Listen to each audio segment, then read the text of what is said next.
Good morning, good morning. Welcome in here in the sanctuary, joining us from home. Welcome to this time of worship, musical reflection, and community. Whoever you are, wherever you come from, wherever you are on your journey, however you identify, whomever you love, it is a gift to be together. I am Reverend Audette. I am the lead minister here at UU Asheville. I'm a middle-aged, white-presenting woman with shoulder-length red hair. I am wearing a black robe and a fall-colored stole. And I have the joy of being up here with Erin Shadle, who's our worship associate, Dr. Les, Simon is on tech, and our special guest musician, Chris Rosser. Today is an all-ages service, which means that we're going to be celebrating in story, in song, in ritual, in more interactions. That means we're going to be co-creating much of the service. We'll be moving around. It'll be a little different than some other services, so make peace with that, especially because at the end, we're going to have a fire drill this morning. Super important at the end of our service. But for now, just take a moment to silence your devices. You don't want to be that person having your phone go off, right? Get comfortable in your body, breathe into this space and time, and let us begin the hour with some music. Good morning. How are you?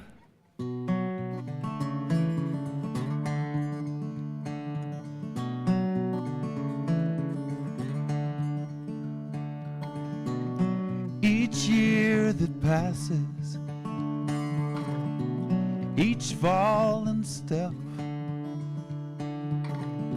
every birth and every death, opening a place in my chest, place for the soul to rest.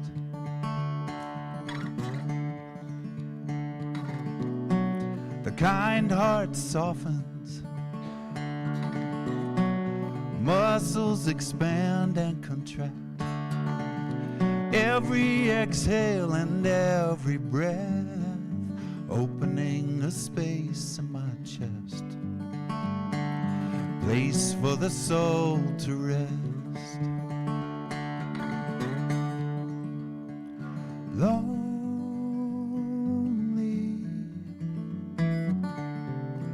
lonely, only a body yearning, yearning, a spirit returning.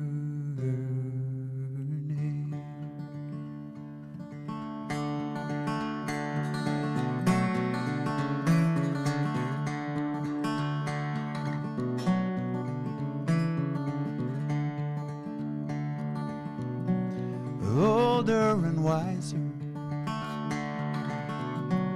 love grows wider and wider, bursting out of its bony cage, cracking open its earthly frame, opening a space in my chest, place for the soul to rest.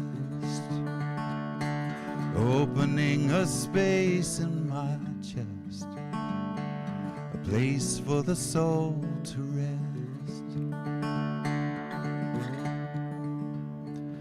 Lonely,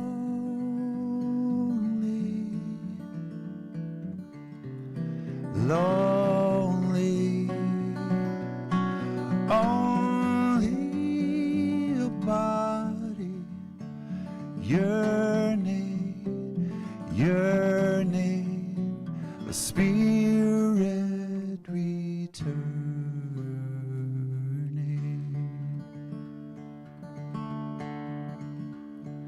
a spirit returning.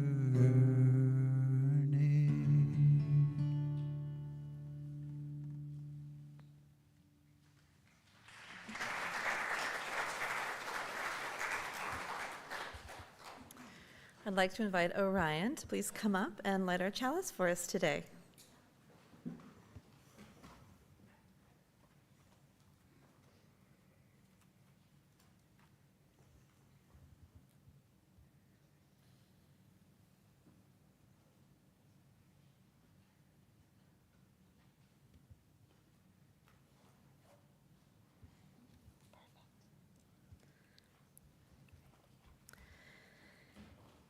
May we light this chalice this morning to remind us of the power and beauty of balance and contrast.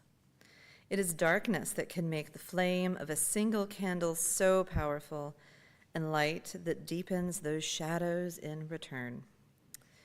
A chalice flame is the meeting point, the union of refuge, safety, and incredible beauty of darkness, and the warmth, assurance, and the joy of light. May this act of lighting our chalice this morning remind us that we are stronger together in all the complexities and disagreements of relationship because we are different and because we are one. Please rise now and body your spirit as we sing together hymn 1012, When I Am Frightened.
So now is one of my favorite times in the service, and because this is an all ages service, we can take our time with this. We're not going to just rush through it. So I get to share a book with you today. I'm going to read some of it and tell you some of it, but like I said, we get to take a little bit of time. So let's look at what book it is today. It is called Millie Fleur Saves the Dark. How does that sound? So it's interesting. So here's this town, and this town is called Garden Glen, and they were afraid of the dark. Every evening when the sun dipped below the horizon, the townspeople raced home, and do you see what they did? They turned on all their lights. They were just putting on lights everywhere because it was dark outside. So they turned on all their lights. Let's turn the page.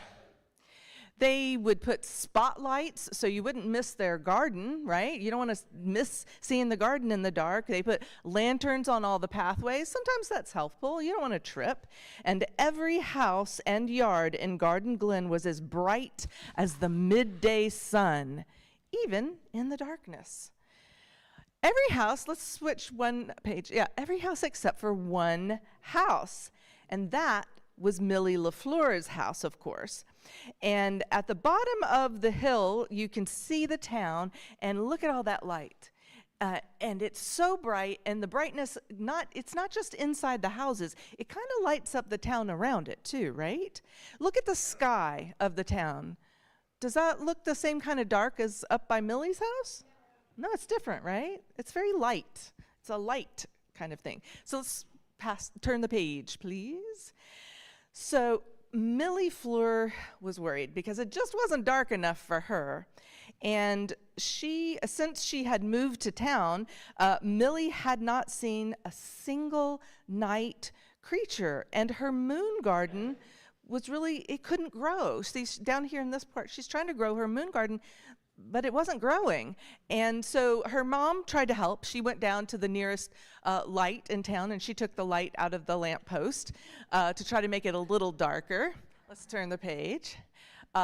But that wasn't enough. And so Millie went into town, and she wanted to talk to the townsfolk. And she said, hey, can we turn off the lights at night?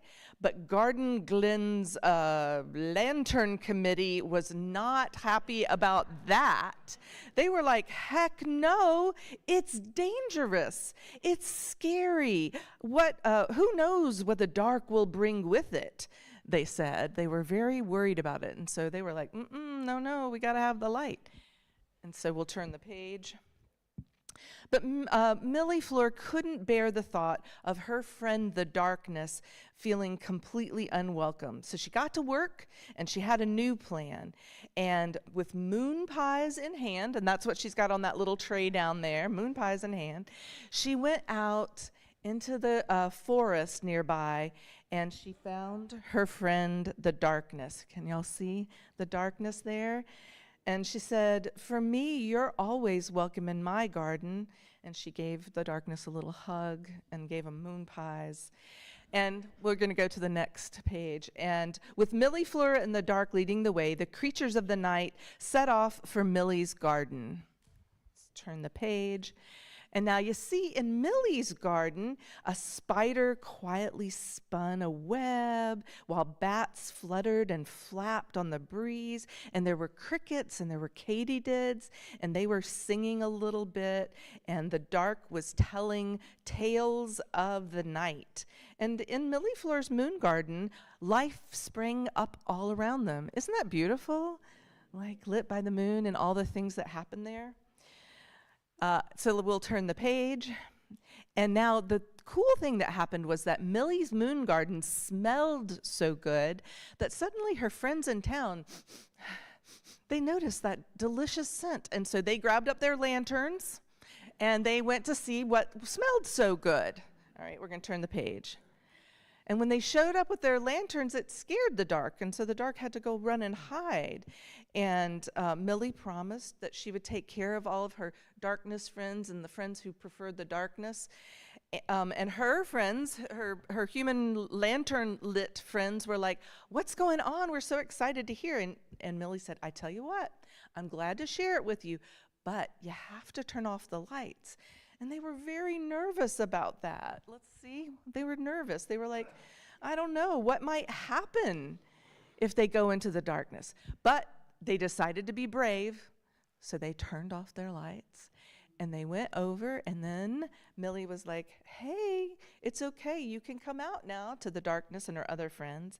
And next page, under the safety of the dark, mushrooms lit the path to Millie Fleur's moon garden, and glowworms hung in the trees. You can see them up there in the trees, some glowworms, and fireflies. You could see the fireflies blinking, and Millie Fleur's garden sparkled. Isn't it beautiful?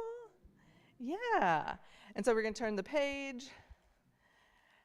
And there were things that the darkness could show them that just couldn't be found in the light.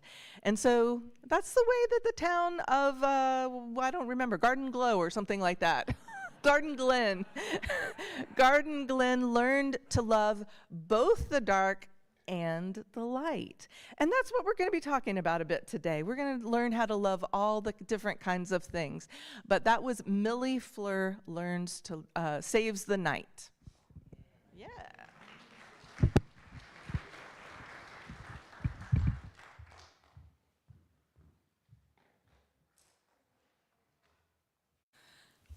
So now we're going to do something. Did everyone get either a little person or another, like a heart or a piece of paper, something you can write on? If not, please let Erin know. She's going to come around, make sure you have a way. So there's a couple of folks over here. We're just going to make sure you get something to write on now, because this is called shadow play. Are you ready to do some shadow play? All right. So just like we were talking about, so the people in Garden Glen just didn't know what was going to happen in the dark. Sometimes we have to pay attention to the fact that all of us have inside us some strength and some struggle. And what shadow work invites us to contemplate is what we struggle with, and then it invites us to try to better understand it and to see if there's a way it can help us or heal us. And so for our ritual today, we want to invite you to take your person or your piece of paper, this little piece of paper that you have, and on one side, you're going to write down something about yourself that's tough to deal with, something that you struggle with. But then on the other side, we're going to invite you to write down any way that this same thing, that you struggle with, maybe there's a way that it could serve you or it could serve the world. And so let me give you an example. So for example, I might write down that I struggle with my anger. So I might write anger or something about that I can struggle with it. But on the other side, a gift that my anger might bring is that it helps me to better understand what I care about. What kinds of things matter to me? When I get angry, it means that something is happening that really matters to me. And so on the front side, something that you struggle with, and on the back side, some way that there might be a hidden gift or a way that it might serve the world in an unexpected way. And once we've done that, what we're going to do is we're going to bring all of our shadows forward, and we're going to place them on our shadow forest altar, where all of our shadows can commingle, because they are all a part of our beautiful world. We're going to do that in a first come, first serve, so when you've written yours down, just come on up. Erin's going to stand here at the altar and welcome you, and you can just make your way. It'll be a little messy, it'll be a little imperfect, but it'll be a beautiful shadow play. So we're going to have some music, and you bring yours up whenever you're ready.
all for participating.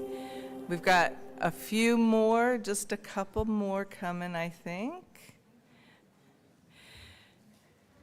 And then we get a moment to appreciate that all of our shadows get to intermingle, and they join the shadows of the world, and we hold them together. They are all part of us. We are all acceptable, even in our imperfections and our learnings. And so now we're going to transition. So how many of you in this room have ever seen the movie Coco? Yeah, there you go, Coco. If you haven't, no worries, but so much about this season is about making peace with loss as well, especially the grief that's part of life when we've lost someone we love. And of course, the film Coco is about dealing with generational loss and grief. And it also celebrates the practices of Dia de los Muertos. And if you have children in your life, even tangentially, you've probably seen this film. But even if you haven't, this is a sing-along song that we're going to enjoy. And you're invited to sing along once you catch on to it. But otherwise, we're just going to have a moment to recognize this part of the season.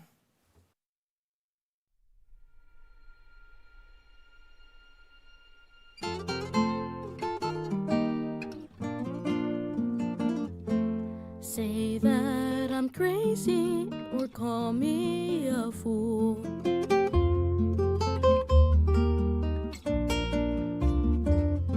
But last night it seemed that I dreamed about you.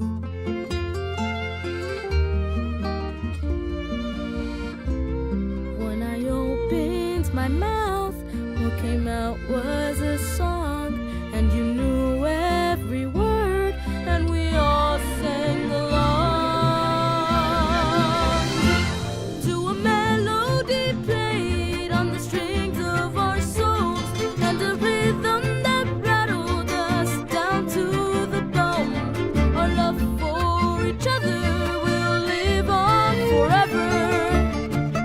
In every beat of my proud corazón, our love for each other will live on forever.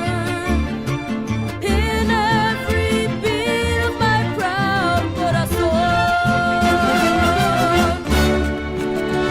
Ay, mi familia, oiga mi gente, canten a coro, let it be known. Our love for each other will live on forever. In every beat of my proud corazón. Ay, mi familia, oiga mi gente, canten a coro, let it be known. Our love for each other will live on forever. In every beat of my proud corazón.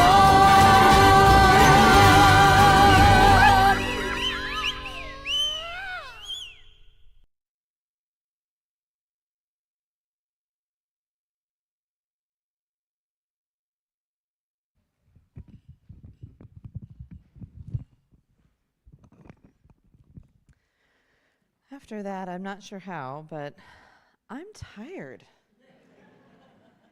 Are you tired? Is anyone else here tired? No? What's your secret? Why are you not tired? Heard a lot of yeses, though. But wait a minute, why are you tired? Because you're sitting down. Do you think if I sit down, I won't be so tired? Yeah? Okay, let me try. Hold on.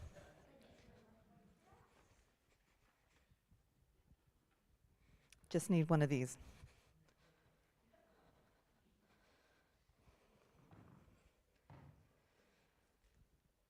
Ooh, that's nice. Yeah, that feels good. As a mom of 3, being still feels real good. Yeah, but wait, something's still wrong. My body might be resting, but my mind is still really busy. My mind feels tired. Have any of you ever had that feeling? My mind is tired. Okay, good. So it's not just me. So what do you all do to rest your mind? Any ideas? Yoga? Ooh, that's a good one. I'm not going to try yoga in front of you all, I promise. What do you do to rest your mind? take a nap, sleep, but then I wake up and all that stuff is still there, right? It didn't go anywhere. Any other thoughts? Art. You know, actually, art is a good idea because my favorite form of art is music. Is music restful? Does it rest your mind? Does it calm your thoughts? Oh, that's nice. Does anyone else feel rest hearing music? Yeah. But wait a minute. So my body is at rest, and my mind is more peaceful and at rest with some music. But wait, my heart feels heavy. What do we do about that? What if my soul feels tired? How do we handle that? Does anyone else know how that feels when it just feels like you're carrying so much and your soul just feels tired? Yeah. What do we do about that? Anybody? Church, go to church. Right. Be here. What is it about being here that helps our souls feel rested? Togetherness. And I feel a sense of togetherness with all of you here. I love that feeling. And that makes my soul feel at rest. So let's think about it. So if I figured out how to rest my body, and if I know how to relax and rest my mind, and being here helps rest my soul, that feels really good. Maybe if I can hold on to this feeling of restfulness through the night tonight, I'll wake up tomorrow, I'll feel so much better.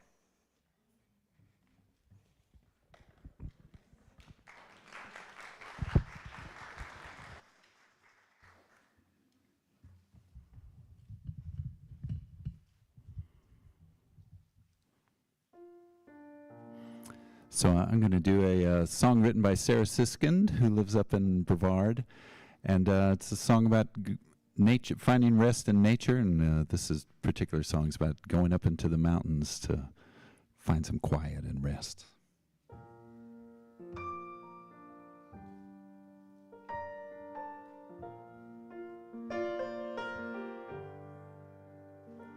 In the mountains, I am tending to my heart. I go walking with the stars.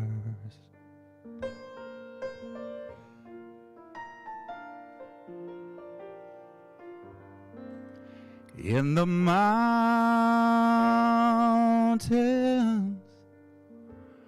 I am closer to the sky. I'm an eagle, not a sparrow, in the mountains, out of sight.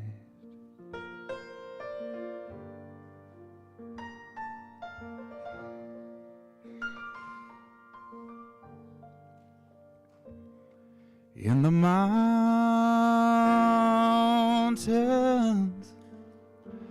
I can let my burdens go. I go walking in the snow.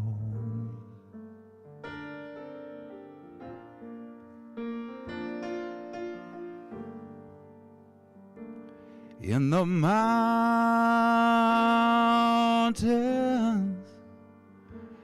I feel closer to love. I'm a shepherd, not a soldier, in the mountains, out of sight. If you can find me, you can sit down beside me. But don't forsake me, for I am so happy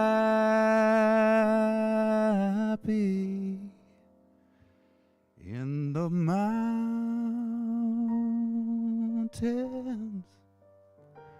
I can do what is right. I'm an eagle, not a sparrow.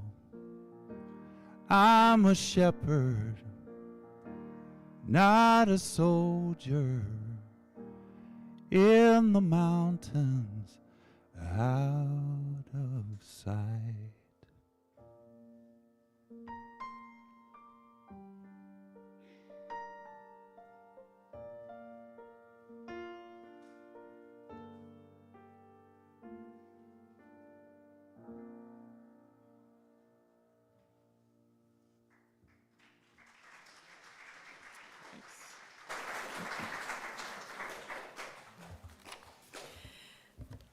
So one of the reasons that I am pretty faithful every year to observe in ritual and in worship this turning of the year, time when we look to the harvest, we're welcoming in the shorter days, the longer nights, we're reflecting on the celebrations that honor our dead.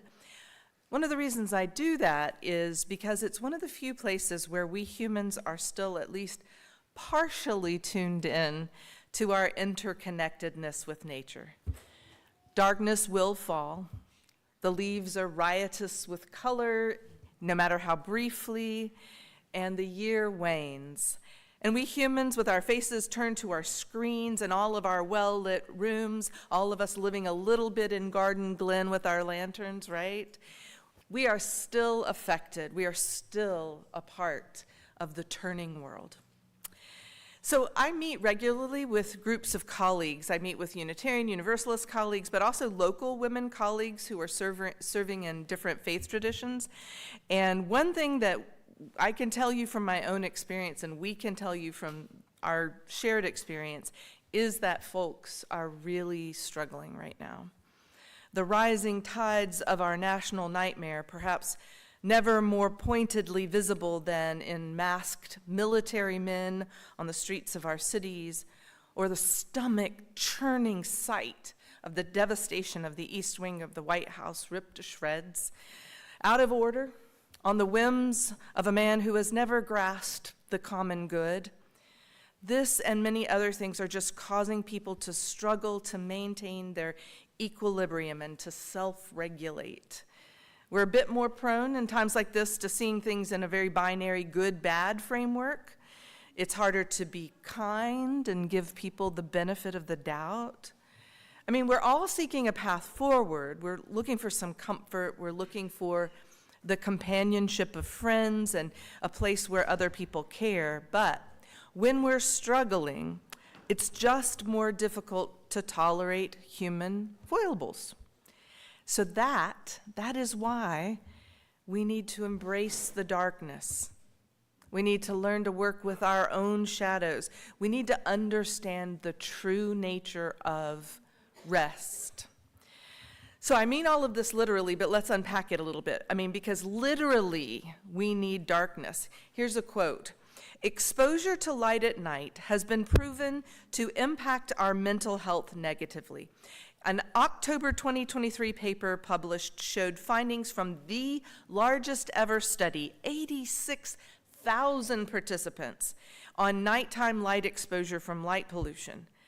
The study found that exposure to light at night disrupts circadian rhythms and increases the risk for psychiatric disorders and depression.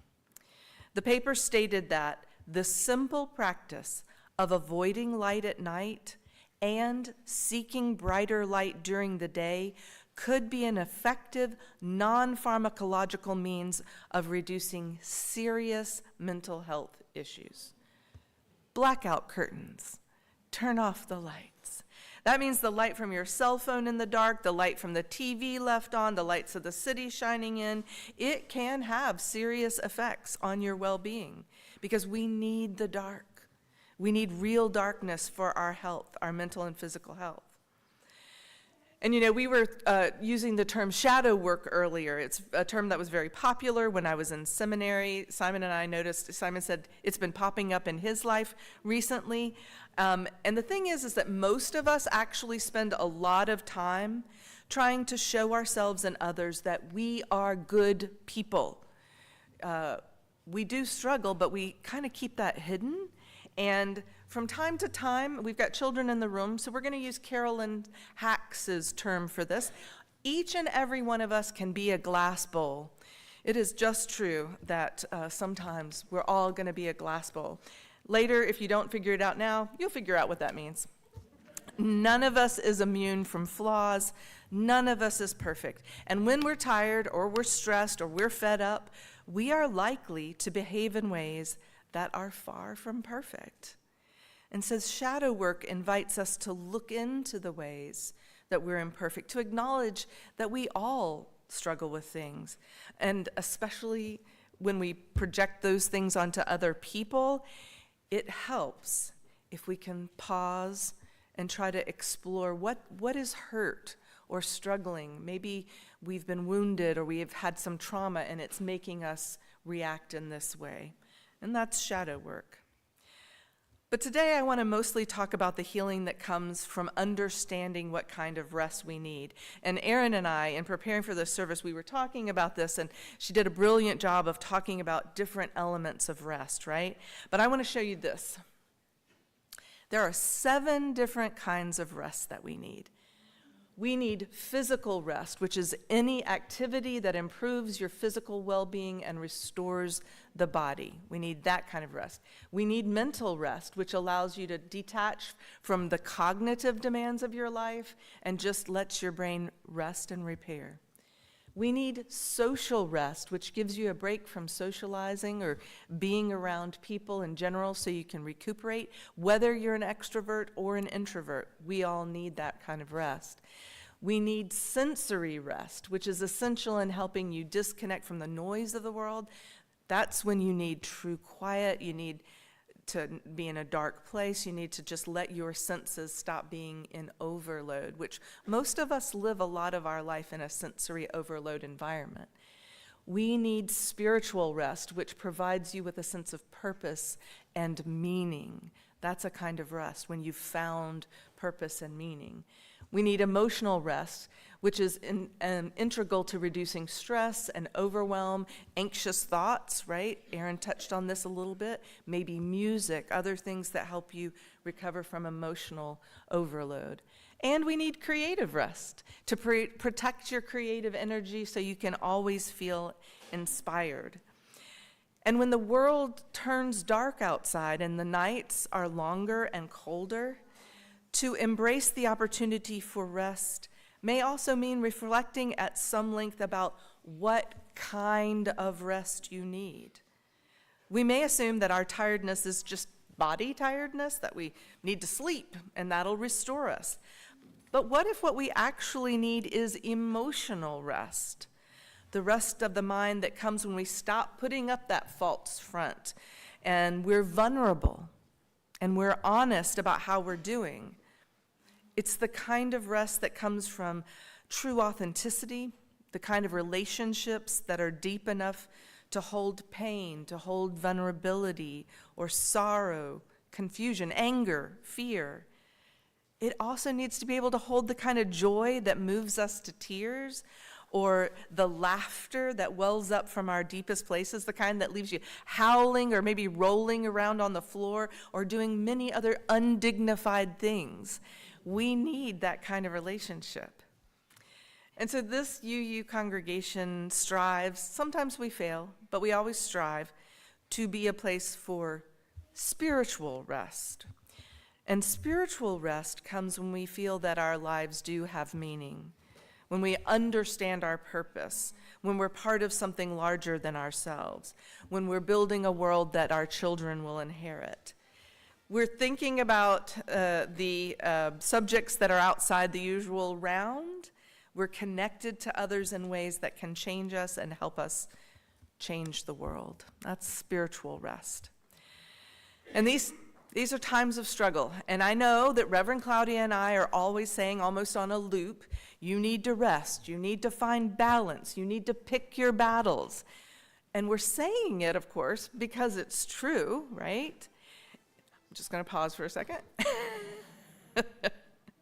It's also true that our faith, our Unitarian faith, our Universalist faith, and our modern Unitarian Universalist faith, it calls us to be present in the struggles of the world.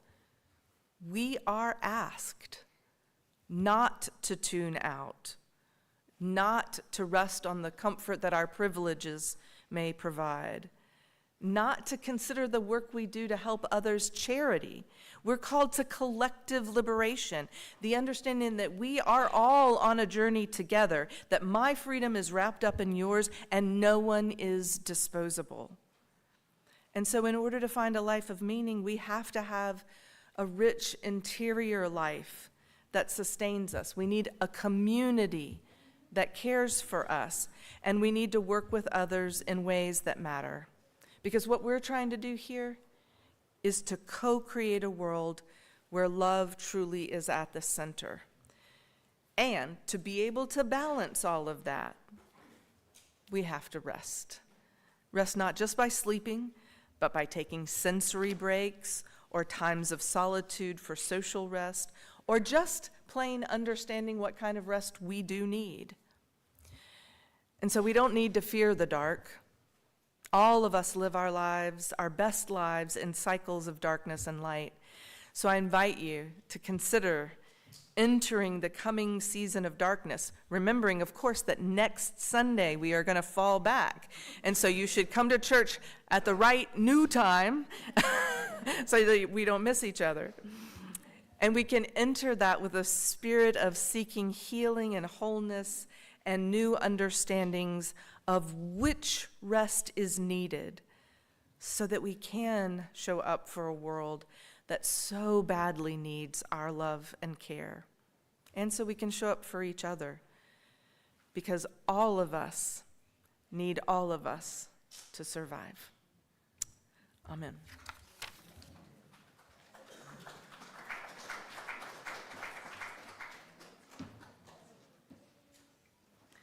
Please rise now and body your spirit as we sing hymn number 311, Let It Be a Dance We Do.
My soul definitely feels rested now. That was fun. So at this time, we'd like to honor our visitors. In the interest of time, we're not going to ask you to stand and introduce yourselves today. You will have plenty of time to introduce yourselves to others around you as we all walk together in a few minutes to our rally point after the fire alarm. So welcome if you are visiting. We are happy that you are here. I'd like to honor Trevor. Where is Trevor? Is he in here? Right, he's coordinating the fire drill, so he's not in here right at the moment, but he is our wonderful connections coordinator who is happy to speak with you about any questions you might have about our congregation. Okay. So now I'd like to welcome our Director of Administration, the amazing Donald Post. If you could please come join us. He's going to walk us through, oh, there's Trevor. Hello, Trevor. Okay. Donald is going to walk us through what's going to happen with the fire drill. Thank you, Erin. Thank you, Reverend Audette. Good morning, folks. So as you know, we're going to do a fire drill this morning, and it's a beautiful morning to do it, so what a better time. We are going to ask that once this drill starts, please stay on campus. That's for a number of reasons. It all has to do with safety. We don't want to block in any of the fire trucks that are currently on scene with us to assist us during this drill. They do need to be able to leave in case there is an emergency, and because they are working right now. We also don't want, we're going to have a number of folks that are walking down the street and walking out to our rally point, which is the green circle right there. So backing your cars out while we have our congregation trying to get to the rally point could be a dangerous scenario. So we appreciate your patience with us and helping to make our congregation more safe. Kids that are downstairs, parents, you can meet them behind building 21, right over there behind where the fire pit is. Other kiddos, you'll be able to meet up with your kids at the rally point. Staff will take them there. Folks with mobility issues, you will go to the paved parking lot where staff can also help you get to the paved parking lot. Kids in the first row here and the second row, first and second rows here, you will go out this door. Reverend Audette will be at this door right here. Folks all back there from the middle row all the way to the back, you're going to meet Reverend Claudia at this door right over here. It's hard to see, but there's a door right over here. Folks over here, second row and back, you will go over here. Connie, one of our wonderful safety team members, you will meet her at that emergency exit there. We're not going to use the sanctuary, these doors that go into the foyer. Please do not exit out these doors. As you see, we don't want any bottlenecking to occur, so the kids are going to go, they're going to walk out of the sanctuary, they're going to go and follow Reverend Audette down Bond Street and up Celia Place. Other folks are going to walk out, go to Bond Street, go down Charlotte, and then back over on Celia. Now, if you start to see bottlenecking occur, you do have two options to either go down Bond Street or straight down Charlotte. We're going to ask, similar to an airplane or a bus, that you do it in an orderly fashion and single file, and that will get everybody out safely. If there is an issue, safety team members are positioned at Bond Street and Celia and Charlotte. There'll be safety team members in here, and also Asheville Fire Department is on scene. With that, if there is an issue, please let one of us know or let a staff member know, and then other than that, there will be lights flashing, alarms blaring. Kids, this will just be like a fire drill at school. No different than that, or on the bus. All right? Thank you, everybody. But wait, there's more. Don't get up yet. Thank you, Donald. So before we do our fire drill, we're going to enjoy our offering. Our community plate recipient this month is Veterans Healing Farm. You can donate by check, but be sure to write community plate in the memo line. You can also donate online. Our offering will now be gratefully received, after which we will enjoy one additional song from Chris Rosser before we go. So let's enjoy our offering, one song, and then we'll have our fire drill.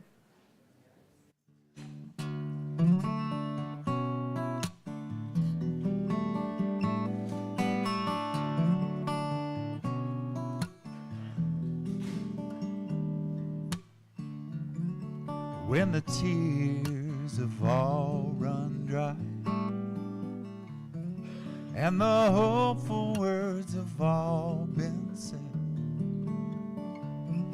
I go down to the riverside, close my eyes and bow my head, bow my head, bow my head, sink these worries to the riverbed. I surrender to the sea, bow my head to the mystery.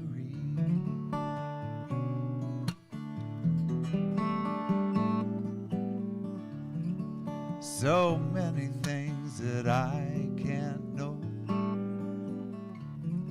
so many troubles lie ahead.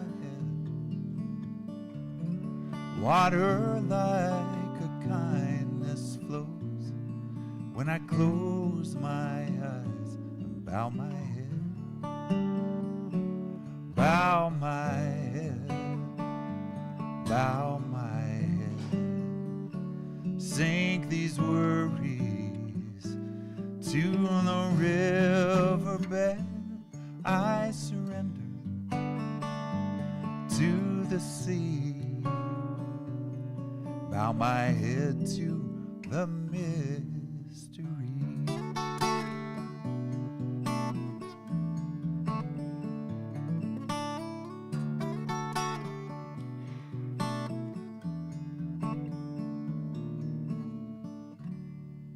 When my feet are far from any shore and the trail becomes dusty and dead, I can flood my heart with the ocean's roar when I close my eyes and bow my head, bow my head, bow my head, sink these worries to the riverbed. I surrender to the sea, bow my head to the mystery, bow my head to the mystery.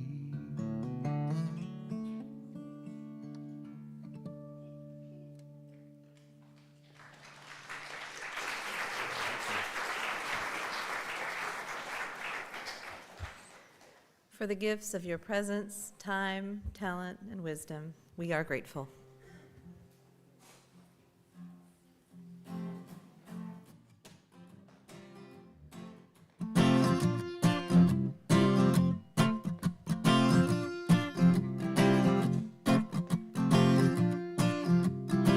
In the empire of the senses, you're the queen of all you survey. All the cities, all the nations, everything that falls your way. I say, there is a deeper world than this that you don't understand. There is a deeper world than this, tugging at your hand. Every ripple on the ocean, every leaf on every tree, every sand dune in the desert, every power we cannot see. I say, there is a deeper wave than this, swelling in the world. There is a deeper wave than this. Listen to me, girl. Feel it rising in the cities, feel it sweeping over land, over borders, over frontiers. Nothing will its power withstand. I say, there is no deeper wave than this, rising in the world. There is no deeper wave than this. Listen to me, girl. All the bloodshed, all the anger, all the weapons, all the greed, all the armies, all the missiles, all the symbols of that fear. I say there is a deeper wave than this rising in the world. There is a deeper wave than this. Listen to me, girl. At the still point of destruction, at the center of the fury, all the angels, all the devils, all around us, can't you see? There is a deeper wave than this rising in the land. There is a deeper wave than this, nothing will withstand. I say love is the seventh wave. I say love is the seventh wave. I say love is the seventh wave. That's your part. Love is the seventh wave. I say love is the seventh wave. I say love is the seventh wave. I say love.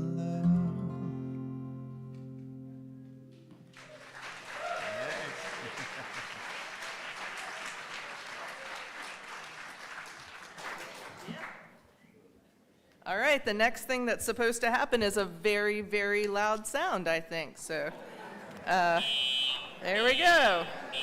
Come on. Front rows this way.